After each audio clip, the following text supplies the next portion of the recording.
Good morning बच्चों। आज हम एक बहुत ही इंपॉर्टेंट टॉपिक डिस्कस करेंगे, सेरेब्रल वीनस थ्रोम्बोसिस, जिसे हम शॉर्ट में सीवीटी कहते हैं। ये एक ऐसी कंडीशन है जो न्यूरोलॉजी में it's a master of disguise, बहुत बार मिस हो जाती है एंड इसके consequences they can be very very serious. एक डॉक्टर के लिए इस कंडीशन को समझना इट इज एब्सोल्युटली क्रिटिकल। तो चलिए शुरू करते हैं। तो एक सिनारियो सोचो, आप इमरजेंसी रूम में ड्यूटी पर हैं और एक पेशेंट आता है जिसे बहुत तेज अनरिलेंटिंग हेडेक हो रहा है, सर दर्द जो जा ही नहीं रहा। आपके दिमाग में सबसे पहले क्या आएगा? प्रॉब्ली माइग्रेन या tension headache, right? But what if it's something more sinister? यही तो सबसे बड़ा क्लिनिकल डिलेमा है।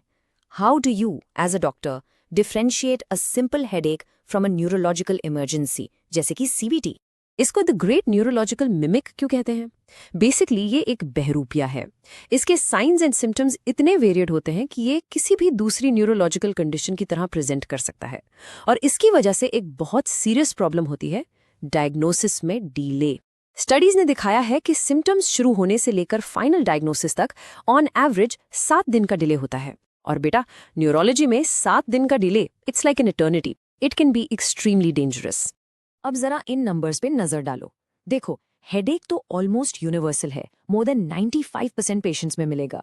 लेकिन एक शार्प क्लिनिशियन, एक अच्छा डॉक्टर सिर्फ हेडेक पे नहीं रुकेगा। You have to look beyond it. देखो, सीजर्स, वॉमिटिंग, हाथ पैर में कमजोरी यानी मोटर वीकनेस, या ऑल्टर्ड सेंसोरियम मतलब कंफ्यूजन, या पेशेंट बहकी बहकी बातें कर रहा है, ये सब बहुत इंपॉर्टेंट रेड फ्लैग्स हैं।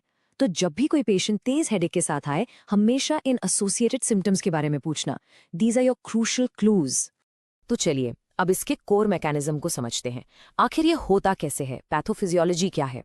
सिंपल एनालॉजी से सोचो, जैसे शहर की मेन ड्रेनेज सिस्टम, जो मेन नाली होती है, अगर वो ब्लॉक हो जाए तो क्या होगा? पानी जमा हो जाएगा, राइट? बस कुछ ऐसा ही हमारे ब्रेन के अंदर होता है। Let's break it down. ये जो ड्यूरल वीनस साइनसेस हैं, ये बेसिकली हमारे ब्रेन का ड्रेनेज सिस्टम है। ये स्पेशल चैनल्स हैं जो ड्यूरा मैटर की लेयर्स के बीच में होते हैं। इनका काम क्या है? ये ब्रेन से सारा डीऑक्सीजनेटेड ब्लड कलेक्ट करते हैं और उसको वापस हार्ट की तरफ भेजते हैं। इनका ठीक से काम करना बहुत जरूरी है to maintain normal pressure inside the skull, जिसे हम कहते हैं इंट्राक्रेनियल प्रेशर या आईसीपी। ये स्लाइड देखो, ये पूरा चेन रिएक्शन, एक कैस्केड ऑफ इवेंट्स बहुत अच्छे से दिखा रही है।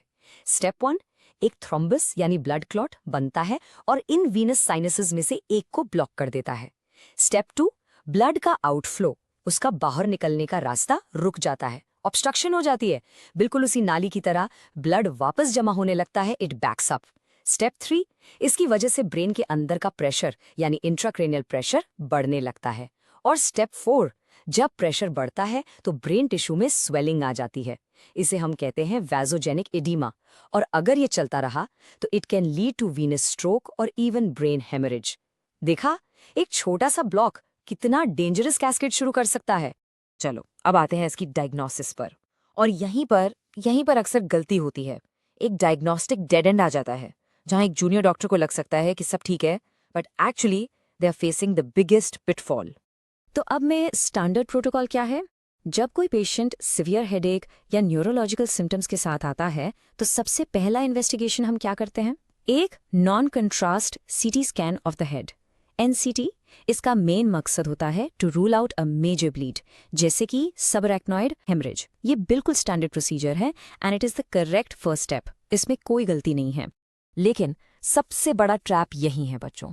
बहुत सारी सीवीटी के केसेस में ये जो इनिशियल एनसीटी स्कैन है, ये बिल्कुल नॉर्मल आता है, और जैसे ही डॉक्टर एक नॉर्मल रिपोर्ट देखता है, उसे एक फॉल्स सेंस ऑफ सिक्योरिटी मिल जाती है। उसे लगता है अरे सब ठीक है, कोई सीरियस प्रॉब्लम नहीं है, और इसके बाद पेशेंट को अक्सर डिस्चार्ज कर दिया जाता है। तो ये बात हमेशा याद रखना, this is a critical point.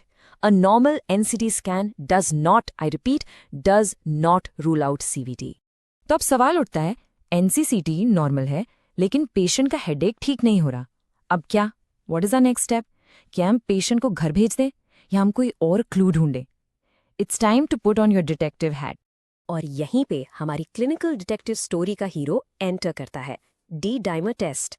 ये एक सिंपल सा ब्लड टेस्ट है जो एक बहुत ही इंपॉर्टेंट क्लू, एक सबूत बन सकता है, पर शर्त यह है कि इसे आप सही तरीके से इस्तेमाल करें।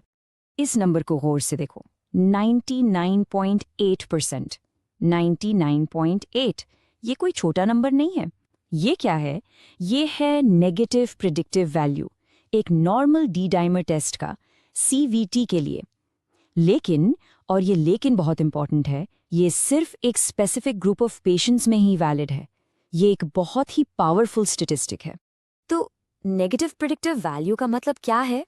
एक बिजी ER डॉक्टर के लिए सिंपल भाषा में इसका मतलब ये है, अगर टेस्ट नेगेटिव आता है तो आप 99.8% कॉन्फिडेंट हो सकते हैं कि पेशेंट को CVT नहीं है।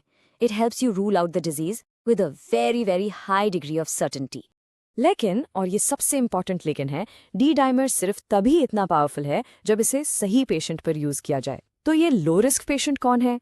ये वो पेशेंट है जिसको सिर्फ हेडेक है, आइसोलेटेड हेडेक, और कोई न्यूरोलॉजिकल सिम्टम्स या डेफिसिट्स नहीं है, उसका न्यूरोलॉजिकल एग्जामिनेशन बिल्कुल नॉर्मल है, उसका NCT स्कैन नॉर्मल है, और उसे कोई मेजर रिस्क फैक्टर्स नहीं है जैसे प्रेगनेंसी या कैंसर। सिर्फ इन स्पेसिफिक पेशेंट्स में एक नॉर्मल डी डाइमर एक बहुत ही पावरफुल टूल है टू रूल आउट CVT और पेशेंट को अननेसेसरी महंगी इमेजिंग जैसे MRV से बचाने के लिए।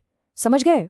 ओके, तो अब मान लो कि डी डाइमर हाई आ गया या फिर पेशेंट हाई रिस्क है और आपका सस्पेशन अभी भी स्ट्रांग है।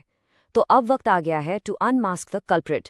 अब हमें डायग्नोसिस को कंफर्म करना है और इसके पीछे का कारण, द अंडरलाइंग कॉज ढूंढना है। जब हम इमेजिंग की तरह बढ़ते हैं तो हमारा फोकस इन मेन साइनसेस पर होता है। आप इस चार्ट में देख सकते हैं कि ट्रांसवर्स साइनस सबसे कॉमनली इन्वॉल्व होता है, अराउंड 67%। उसके बाद आते हैं सुपीरियर सैजिटल साइनस और सिग्मॉइड साइनस। और एक बात और याद रखना जरूरी है कि अक्सर थ्रोम्बोसिस एक से ज्यादा साइनस में एक साथ हो सकती है। तो आखिर CVT होता क्यों है? इसके पीछे क्या कारण है? देखो, रिस्क फैक्टर्स बहुत सारे हैं। प्रोथ्रोम्बोटिक स्टेट्स, यानी ऐसी कंडीशंस जिसमें खून गाढ़ा होने की या क्लॉट बनने की टेंडेंसी बढ़ जाती है। प्रेगनेंसी और डिलीवरी के बाद का टाइम यानी पोस्टपार्टम पीरियड बहुत बड़ा रिस्क फैक्टर है। ओरल कॉन्ट्रासेप्टिव पिल्स OCPs भी एक कॉज है। इसके अलावा मैलिग्नेंसी यानी कैंसर, डिहाइड्रेशन, सिस्टेमिक इन्फेक्शंस जैसे कि कोविड-19 भी, हेड ट्रॉमा और आसपास के लोकल इन्फेक्शंस जैसे साइनोसाइटिस या मास्टरडाइटिस। इसीलिए एक डिटेल्ड पेशेंट हिस्ट्री लेना बहुत बहुत जरूरी है to find the underlying cause. तो हम इस सस्पेशन को कॉन्फर्मेशन में कैसे बदले? इसका गोल्ड स्टैंडर्ड टेस्ट है वीनोग्राफी।